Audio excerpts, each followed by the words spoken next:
साई राम। चलिए, आज का जो साईं बाबा का मैसेज है अपने भक्तों के लिए, टुडे मैसेज, इसमें मैंने 2, 4 एंड 6 3 नंबर्स रखे हैं। उन 3 नंबर्स में से कोई भी एक नंबर साईं बाबा का नाम लेकर आप ध्यान करके सोचिए, जो भी आता है उसमें आपके लिए क्या मैसेज है सुनिए। दोबारा रिपीट कर रही हूँ, नंबर 2, 4 एंड 6।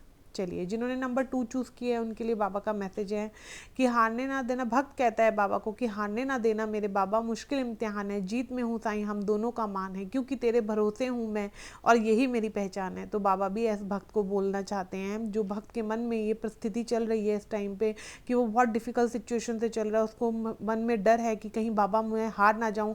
तो बाबा बोलते हैं कि तू अगर जीतेगा तभी तो साईं जीतेगा, और जब साईं तेरे साथ है तो हार कैसे तुझे मिल सकती है। लेकिन तुझे सिर्फ मुझ पर श्रद्धा, विश्वास, सबरी ये रखना होगा। श्रद्धा और सबरी रखेगा तो साईं हर पल तेरे साथ है, क्योंकि बाबा हमेशा अपने भक्तों को यही 2 चीज़ देते आए हैं। बाबा कह रहे हैं तू भी ये दोनों चीज़ें मजबूती से पकड़, फिर देख किस्मत कैसे बदलती है। आगे जिन्होंने नंबर 2 चूज़ किया है, जब समस्या भारी हो और आपकी ताकत उसके लिए काफ़ी ना हो तो परेशान मत होना, क्योंकि जहाँ हमारी ताकत ख़त्म होती है वहाँ से गुरु की रहमत शुरू होती है। बाबा सेकंड नंबर में बोलना चाहते हैं कि जब आप बहुत डिफ़िकल्ट सिचुएशन से निकल रहे हैं और परेशानी बहुत ज़्यादा है, वहाँ बाबा कह रहे हैं कि ध्यान रखो कि गुरु की रहमत शुरू होती है। देखिए, कहीं ना कहीं जब हमारे सर पे, कहते हैं ना, हमारे मम्मी पापा जब हमारे साथ होते हैं तो हम बेफिक्र होकर घूमते हैं। तो बाबा भी कहते हैं कि मुश्किल घड़ी में मुझे अपने माता पिता की तरह ही लो, और फिर बेफिक्र होकर यह सोचो कि बाबा जब मेरे साथ है तो वहाँ ना तो रास्ता बंद हो सकता है, ना ही कोई मुश्किल परिस्थिति इतना विकराल रूप लेकर मेरे जीवन में आकर मुझे डरा सकती है या मेरे को हानि पहुंचा सकती है। जब तेरा विश्वास इस तरह से बाबा के प्रति मजबूत होगा, मतलब जब भक्त का विश्वास मजबूत होता है तो बाबा उसे हारने नहीं देते। आगे, जो खोया उससे भी बेहतरीन पाएगा, सब्र रख ए साईं, भक्त तेरे दिन भी आएंगे। देखिए, बाबा साफ साफ बोल रहे हैं जिन्होंने नंबर 2 चूज़ किए हैं कि आप डरिए मत, आपके बेहतरीन दिन आप पाएंगे, सब्र रखो, साईं भक्त तेरे भी दिन आएंगे। मतलब जो आप बाबा के साईं भक्त बनकर रहते हैं, आप साईं साईं ही हर पल बोलते हैं। बाबा आपको कह रहे हैं कि चिंता मत कर, तेरे जीवन में दुविधा और कष्ट वाले दिन दूर हो जाएंगे और बेहतरीन पलों का सुख से जीवन तू व्यतीत करेगा। तो बाबा कहते हैं कि सिर्फ सब्र रखो। देखो, हमेशा बाबा ने श्रद्धा और विश्वास पर हमेशा हमेशा जोर दिया है, तो बाबा आज आपको भी यही कहना चाह रहे हैं। लेकिन नंबर 2 वाले पे सबसे अच्छी चीज़ यही है कि आपके दिन बदलेंगे, बेहतरीन दिन भी आप पाएंगे।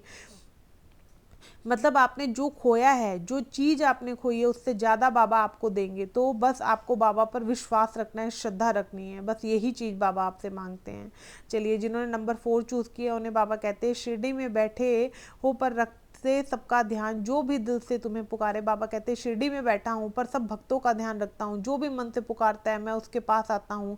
चाहे कितनी भी आंधी तूफान आए, कुछ ना बिगाड़ पाए जो दिल से जपे बाबा बाबा का नाम। बाबा कहते हैं जब भी कोई मुश्किल परिस्थिति आकर खड़ी होती है और तुम मुझे पुकारते हो, उस समय मैं तुमसे दूर नहीं बल्कि सबसे ज़्यादा नज़दीक मैं तुम्हारे होता हूँ।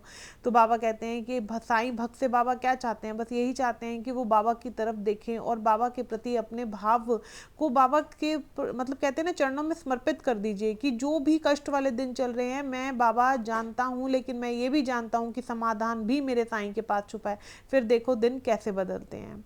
आगे बाबा कहते हैं खुश रहो मेरे बच्चे, मैं हरदम तुम्हारे साथ हूँ। देखो, बाबा कहीं ना कहीं एक स्माइल के साथ आए हैं इस मैसेज में, तो आपकी लाइफ में कुछ खुशी आने वाली है जिसे देखकर साईं बाबा भी कहीं ना कहीं खुश हैं, या कुछ राहत आने वाली है आपकी ज़िंदगी में जिससे बाबा भी थोड़े सुकून में हैं।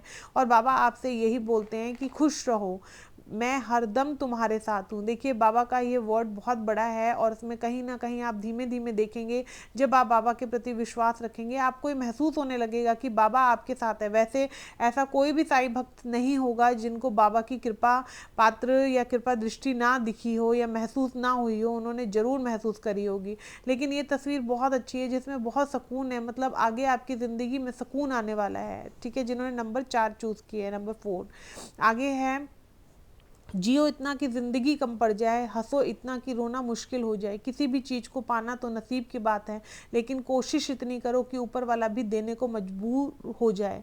देखो ज़िंदगी बाबा कहते हैं इस तरीके से, जो कि अगर मुश्किल स्थिति आ रही है तो सब्र मत खो, विचलित मत हो, परेशान मत हो, बाबा पर विश्वास रखो और यह सोचो जब रखवाला मेरा साईं मेरे साथ है तो फिर मैं क्यों डरूं। मैं प्रयास करूंगा कि इस मुश्किल घड़ी पे भी अपने साईं के लिए मुस्कुराऊंगा, क्योंकि बाबा हमारे दुख में दुखी होते हैं, तो मेरी वजह से बाबा दुखी हो ये ना चाहकर मैं अपने साईं के लिए मुस्कुराने की कोशिश करूंगा। जो भक्त अपने गुरु के लिए इतना प्यार समर्पण करता है उसकी तकदीर अवश्य बदलती है, और उस समय साईं बाबा के हाथ में भी ऐसा कुछ आता है आपकी वजह से जिससे आपकी तकदीर आसानी से बदल सकते हैं, कर्म को काट सकते हैं। चलिए, जिन्होंने नंबर 6 चूज़ किया है उन्हें बाबा कहते हैं कुछ ना बिगड़ेगा तुम्हारा, गुरु शरण आने के बाद हर खुशी मिल जाएगी, चरणों में झुक जाने के बाद। प्रेम की मंजिल में राही कष्ट मिलते हैं ज़रूर, पर बीज फलता है सदा मिट्टी में दब जाने के बाद। देखिए, बाबा कहते हैं तुम मेरे पास आ चुके हो तो डरो मत, गुरु की शरण में आने के बाद तुम्हें खुशी अवश्य मिलेगी, यह घबराओ मत, चरणों में झुक गए हो तुम मेरे। अगर कहते हैं ना, हम अपने साईं बाबा के चरणों में जब झुकते हैं उस समय हम बाबा की संतान बन जाते हैं, बाबा हमारी हर जिम्मेवारी स्वीकार कर लेते हैं जब हमारे सर पर हाथ रखते हैं। तो बाबा बोलते हैं कि मिट्टी होती है ना, बीज पहले मिट्टी के अंदर धंसा रहता है, लेकिन उसके बाद कितना बड़ा पौधा बनता है। इसीलिए जो तुम्हारी मुश्किलें चल रही है वो मिट्टी के अंदर है, लेकिन तुम भी बीज के रूप में मतलब अच्छे से तरक्की पाओगे अपने जीवन में, एक पौधा बनोगे, वृक्ष बनोगे।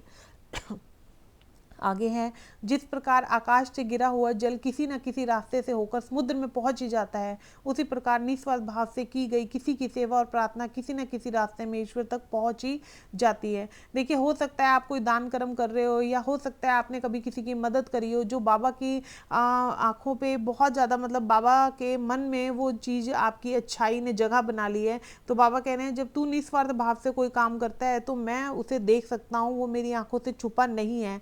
तो बेफिक्र रह, चिंता मत कर, जो तेरे जीवन में दुख और कष्ट चल रहे हैं वह तेरी अच्छाई के कर्म के द्वारा ही तेरे जीवन से खुद ब खुद हट जाएंगे। बस तू मुझ पर विश्वास रख और तेरी हर नेक कार्य पर, हर नेक करतूत पर मेरी नज़र रहती है। देखिए, साईं बाबा की नज़रों से कुछ नहीं छुपता, इसीलिए अच्छे कर्म करते जाइए, औरों की मदद करिए, थोड़ा बहुत डॉगी को दूध या फिर कबूतरों को बाजरा खिलाते चले जाइए। आगे बाबा बोलते हैं जिन्होंने नंबर 6 चूज़ किया है, खुशियों के लिए क्यों किसी का इंतज़ार, आप ही तो हैं अपने जीवन में शिल्पकार, चलो आज मुश्किल को हराते हैं और दिन भर मुस्कुराते हैं। देखिए, आप बाबा के प्रति जब अपना भाव रखते हो ना, तो बाबा के समक्ष एक बार खड़े हो जाओ और कहो बाबा आज मैं मुस्कुराऊंगा, अपने साईं के लिए मुस्कुराऊंगा। अगर कोई कष्ट आ भी रहे हैं तो उसे अपनी मुस्कुराहट से दूर करूंगा। क्यों? क्योंकि मुझे जो गुरु मिले हैं वो साईं रूप में मिले हैं, और जिसका गुरु साईं हो उसे कष्ट आकर डरा सकते हैं लेकिन उसका कुछ बिगाड़ नहीं सकते।